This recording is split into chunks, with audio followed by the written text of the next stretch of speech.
Hi, my name's Dave Ulrich. I'm a professor at the Ross School of Business, and I'm a partner in the RBL group. We're trying to figure out what does it take to be a successful HR professional today. One of the coolest things we found in this round of research was that we discovered that you have strategy, where you're going, you have personal relationships, who goes there, and the tension between those is called paradox. You know, this concept of paradox and managing paradox is such a critical part of HR today.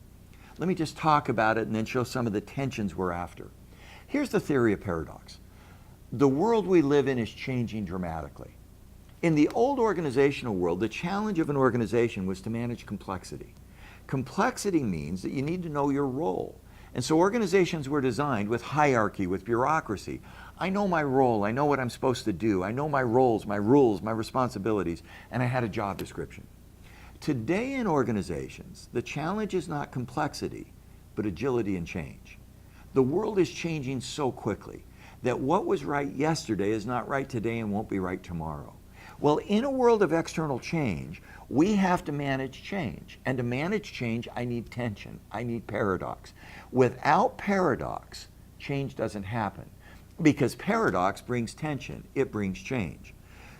HR professionals today are increasingly tasked to create outcomes through this inherent tension and change.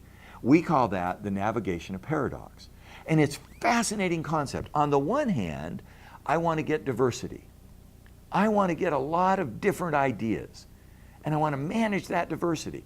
If I stay at that diversity, I don't change because there's no focus.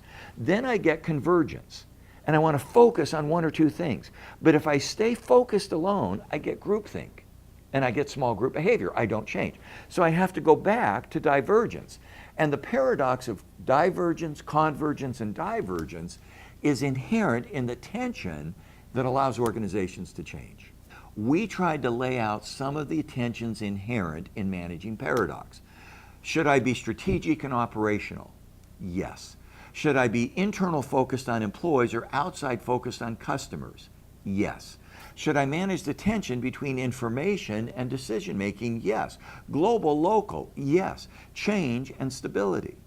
Today, to be a good HR professional, we have to manage tension and paradox. We don't resolve it. We create it, we work with it. We diverge when we need to, and we converge when we need to. Then we diverge.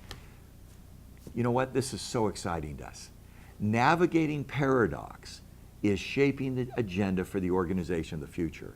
It's not about your role and your responsibility and the hierarchy. It's about the ability of an organization to adapt and to change and win in a changing world. And that comes from tension or paradox. Welcome, HR folks, to the inherent paradox in the world we live in.